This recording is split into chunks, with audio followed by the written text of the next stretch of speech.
Hey everybody, welcome. This is Kevin Jones, and this is the Beginning Hunter video series here on YouTube. My goal with this program is to educate you and inform you on everything you're going to need to know about becoming a new hunter. So today we're going to switch gears a little bit. We're going to do a couple product reviews, gear reviews, stuff like that. So we're going to be looking at the brand new IQ ProHunter bow sight, of course with the Retina lock. So this is like one of the newer ones from IQ. This one I'm particularly excited about. This is the packaging that it comes in. It's pretty standard with all the other IQ products. What's not standard about this bow sight is that it kind of brings in two things that I'm particularly excited about. So typically with a bow sight, as you guys are aware, you have either fixed pin or you can change your elevation with a single pin. So as you can see right here, you have your 3 pins, right? You're usually like your 20, 30, 40. And of course you got your bubble and your level, and you got your Retina lock up there at the top, as you can see right there. But one thing that IQ has done that I am particularly stoked about is that they have kind of combined a lot of different things here.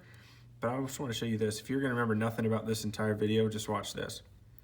So as you can see that bottom pin? Right? I turn and it goes.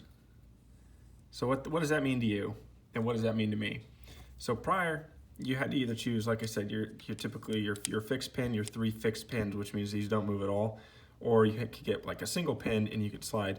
What this does for me is this allows me to set this top pin to 20, that middle pin to 30, and then this last pin, I can adjust it however I want. So I could adjust this top pin and I could slide it all the way out, you know, to 85 yards, whatever I want. And then all I need to do is hold steady on that top pin on my sight. So this is really good for me because sometimes I have used single pins in the past. I haven't been too excited about them because if I forget to turn this thing all the way back up and I see something at 20 yards, well then that's a problem. But with this, I can move this bottom pin all day long, and these top pins never move. So I'm always ready to go at 20 and 30 yards for my closer shots, because obviously typically with the longer shots, I'm not gonna say you have an abundance of time, but you need to make sure you're squaring this guy all the way in. So one thing to note too is that here you have, piece of, you can actually put some tape right here. They have little markers and stuff like that I'll show you here in a second. But I just kind of wanted to go over this really quick.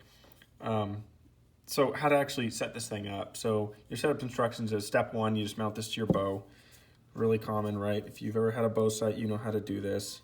You have these brackets right here, and it comes with this little baggie, right? So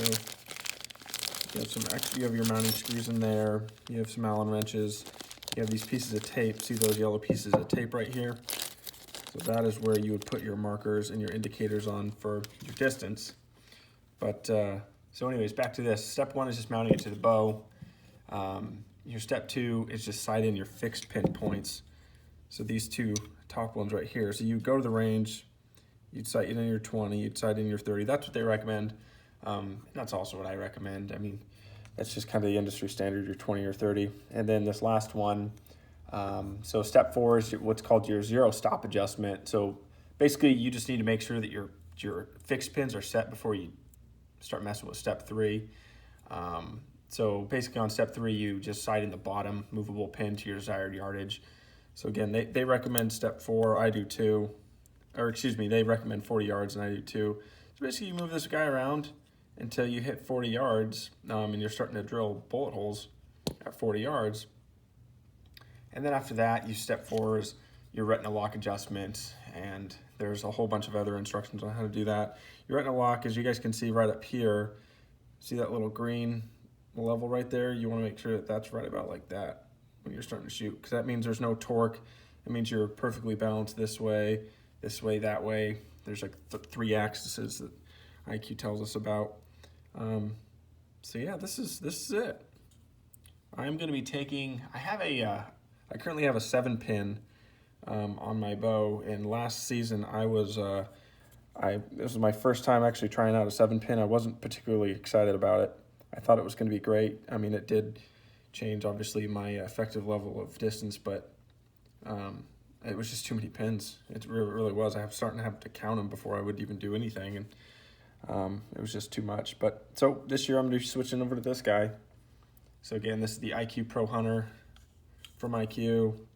I'm going to be throwing this guy on here pretty soon once I can get my booty over to the range, and we'll see how it goes. So I just wanted to do a little brief overview. This is what it looks like. This is what it does. Kind of changing the game. Again, right there. Slidey slide. So if this is helpful, let me know. If this was not helpful, also let me know. Yeah, so I'm going to be doing a lot of these. I got some more stuff that I'm going to be putting on my bow, maybe changing out this year. If you guys could do me a favor, go ahead and like this video, comment on it, let me know what your thoughts are. If it was good enough, subscribe. That just helps me kind of build in the rankings here on YouTube. So, all right, guys, we'll see you later.